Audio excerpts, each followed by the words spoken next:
Salam, saya Darmanto ingin membahas tentang penginjilan orang mati. Saudara-saudara, ada pertanyaan untuk membuka pelajaran kita, yaitu kemanakah manusia atau roh manusia setelah mengalami kematian di dunia ini?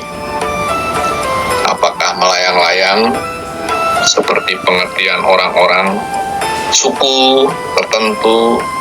Mereka ada di kuburan-kuburan, roh-roh orang tua, nenek moyang mereka ada di pohon-pohon, ada di batu. Saudara-saudara, dalam pemahaman teologi Kristen, roh manusia yang sudah meninggal atau mati akan kembali kepada Allah. Ini keyakinan teologi Kristen ya. Bukan berada di alam dunia ini atau di kuburan atau di tempat tertentu seperti yang dipahami dan dipercayai oleh masyarakat suku tertentu. Jelas ini cara Alkitab menjelaskan bahwa manusia setelah mati tubuhnya kembali ke tanah, rohnya akan kembali ke Tuhan, tidak berada lagi di dunia ini. Lalu apa makna baptisan bagi orang percaya? Sebelum kita membahas apa baptisan atau penginjilan kepada orang mati itu ya, umat Kristen mengenal arti baptis sebagai sebuah ritual inisiasi Kristen yang melambangkan pembersihan dosa. Di baptisan juga melambangkan kematian bersama Yesus. Dengan masuk ke dalam air, orang yang dibaptiskan itu dilambangkan telah mati, dan saat ia keluar lagi dari air, itulah momen yang menggambarkan kebangkitannya kembali. Jadi memperoleh hidup kembali dari hidup lama di dalam dosa yang dianggap atau kita yakini itu adalah sebuah kehidupan tanpa harapan atau mati. Setelah percaya Tuhan Yesus, dibaptis menggambarkan mati bersama Tuhan dan bangkit bersama Tuhan dan memiliki kehidupan yang baru. Jadi baptisan ini sebuah proklamasi tentang iman kita yang sudah mengalami perjumpaan atau pertobatan dengan Tuhan. Itu sebetulnya makna baptisan bagi orang percaya. Lalu baptisan kepada orang mati seperti apa atau penginjilan bagi orang mati? Karena biasanya penginjilan dan baptisan itu ada kaitannya ya. Kalau orang yang sudah diinjili percaya kepada Tuhan, lalu Tuhan memerintahkan untuk dibaptis. Jadi kata baptisan dan penginjilan itu sangat dekat. Apa maksudnya? Jadi baptisan bagi orang yang telah meninggal itu baptisan mengganti atau baptisan perwakilan. Saat ini umumnya merujuk kepada praktek keagamaan membaptis seseorang atas nama orang yang telah meninggal.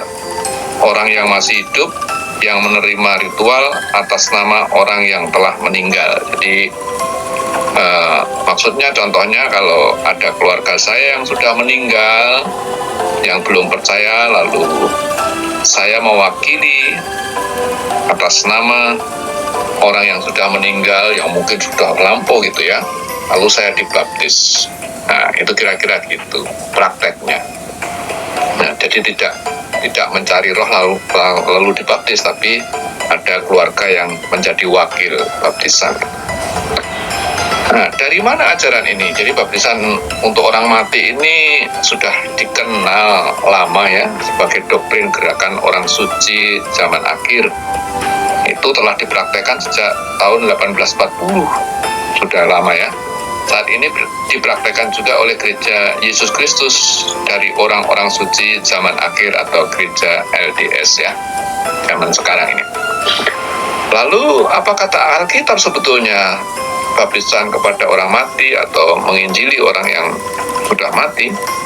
Dalam konteks amanat agung, baptisan dilakukan bagi orang yang bertobat dan menjadi murid Kristus untuk melakukan pekabaran Injil atau kabar baik bagi seluruh suku bangsa dan mengajar mereka untuk melakukan kehendak Allah.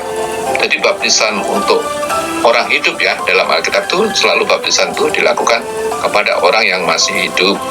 Lalu setelah dibaptis menjadi murid Tuhan dan diamanatkan oleh Tuhan untuk pergi ke seluruh bangsa untuk menjangkau yang lain, menjadi murid-murid Kristus. Kira-kira begitu pengertian kita. Lalu mari kita melihat analisa 1 Petrus 3 ayat 19 sampai 20. Ada kata di situ memang memberitakan Injil kepada roh-roh. 1 Petrus 3 ayat 19 ya.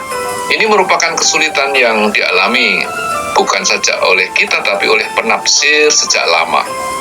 Penafsir Alkitab sejak lama juga mengalami kesulitan dengan statement atau kata ini.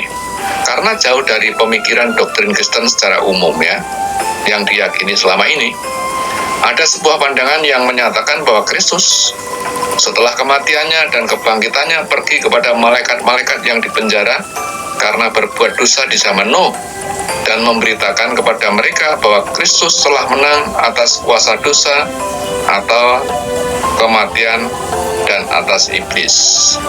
Jadi sebetulnya memberitakan Injil kepada roh-roh itu ada pengertian pandangan yang mengatakan bahwa sebetulnya itu Yesus memproklamasikan diri atas kemenangannya di kayu salib, atas kemenangannya atas iblis, kemenangannya atas kuasa dosa. Yesus sudah mengalahkan. Dari kajian dalam 1 Petrus 3 ini, sesungguhnya orang yang sudah mati atau meninggal, yang tidak percaya kepada Tuhan Allah, baik yang dalam perjanjian lama atau perjanjian baru, sampai masa sekarang, sudah tidak bisa mengalami pertobatan atau pertobatan ulang. Kalau sudah meninggal, ya kemarin percaya atau kemarin tidak gitu kan. Kalau sudah meninggal, sudah finish, sudah habis masanya atau sudah habis kesempatannya, tidak ada pertobatan ulang. Jadi artinya juga tidak perlu adanya baptisan bagi roh mereka, karena Alkitab memberi penjelasan bahwa orang yang akan mati sekali dan setelah itu masuk dalam pengadilan Tuhan dan masuk kekekalan. Nah, kesimpulannya secara singkat ajaran ini, surat 1 Petrus ini sebetulnya menguatkan jemaat yang sedang mengalami penderitaan karena mengikuti Tuhan pada masa itu ya, karena banyaknya tekanan, aniaya. Melalui kebangkitan dan kenaikannya, Yesus memproklamasikan kemenangan sepenuhnya atas segala kuasa termasuk roh-roh jahat.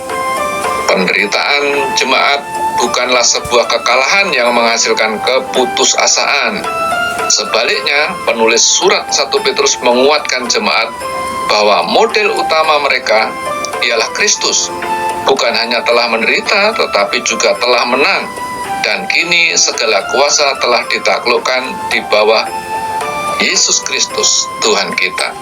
Dan kita milik Kristus, orang-orang percaya, juga mendapat berkat atas kemenangan Kristus. Jadi kalau sekarang kita mengalami penderitaan, itu bukan sesuatu halangan untuk kita tetap setia mengikuti Tuhan Yesus. Terima kasih, kiranya pemaparan singkat ini memberkati kita semua. Shalom.